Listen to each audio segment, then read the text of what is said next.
So hello everyone, आज की इस वीडियो में हम बात करेंगे एस्टिमेशन के बारे में। एक और नया टॉपिक मॉर्फोलॉजी का, जो कि बहुत ही इंपॉर्टेंट है, जिसके एग्जांपल्स बहुत ज़्यादा इंपॉर्टेंट है। तो उसके लिए मैं ट्रिक लेके आ गया हूँ, तो इस वीडियो को पूरा देख लेना। सबसे पहले हम ये जान लेते हैं कि एस्टिमेशन का मतलब क्या होता है। एस्टिमेशन का मतलब होता है अरेंजमेंट ऑफ सेपल्स और petals in flower bud with respect to the other members of the whole. ठीक है, अगर मैं इसको सिंपल भाषा में बताऊं तो इसका मतलब ये है कि जब फ्लावर खुलता नहीं है ना, उससे पहले की जो पोजीशन होती है, तो उसमें हम सेपल्स और पेटल्स का कैसे अरेंजमेंट है उसको कहते हैं एस्टिवेशन। ठीक है, तो उसके लिए हमारे पास में एनसीईआरटी ने 4 टाइप के अरेंजमेंट दे रखे हैं, जिसके अंदर हमारे पास में सबसे पहले अरेंजमेंट जो है उसका नाम होता है वेलवेट। और वेलवेट अरेंजमेंट जो होता है ना, उसमें क्या होता है, उसमें ये जो में दिख रहे हैं होल्स के सारे सेपल्स और पेटल्स का जो अरेंजमेंट दिख रहा है वो क्या होगा, जस्ट टच, थोड़ा सा ही टच करा होगा, जस्ट। ठीक है, उसका एक ही एग्जांपल दिया है एनसीईआरटी ने, जो कि है कैलेट्रोपिस। तो वो तुम एक ही है तो उसे तो याद कर लेना, जिसमें जस्ट टच है। उसके बाद आ जाते हैं हम ट्विस्टेड पे। ट्विस्टेड में क्या होता है ना, टच नहीं करता है, ओवरलैप करता है। ठीक है, टच नहीं है, ओवरलैप होगा, या तो एंटी क्लॉक या क्लॉक वाइज। एनसीईआरटी ने लिखा, वो मैं बता रहा हूँ, एक मैनर में होगा, या तो एंटी क्लॉक या क्लॉक वाइज। ठीक है, ओवरलैप। इसके एग्जाम्पल्स हमारे पास में 3। पहला है चाइना रोज, दूसरा है अपने पास में कॉटन, और तीसरा है लेडी फिंगर। तो इसकी जो ट्रिक बनाई है वो मैं बताता हूँ तुम्हें। I try this cotton candy with a lady.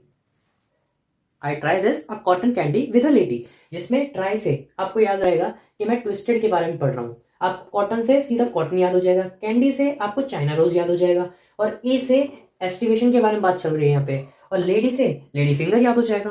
तो इजी है ना ट्रिक? तो अच्छे लगे तो मुझे बताना जरूर। ठीक है, उसके बाद हम बात कर लेते हैं इम्ब्रिकेट की। अब जो इम्ब्रिकेट होता है ना, इसमें अरेंजमेंट जो होगी, ओवरलैप तो होगा लेकिन कोई एक मैनर नहीं होगा, कोई भी कहीं पे भी ऊपर नीचे हो सकता है, चाहे ये ऐसे हो जाए चाहे ऐसे हो जाए, मतलब कैसे भी, किसी एक मैनर नहीं होगा, कोई फिक्स, कहीं पे भी कुछ भी हो सकता है।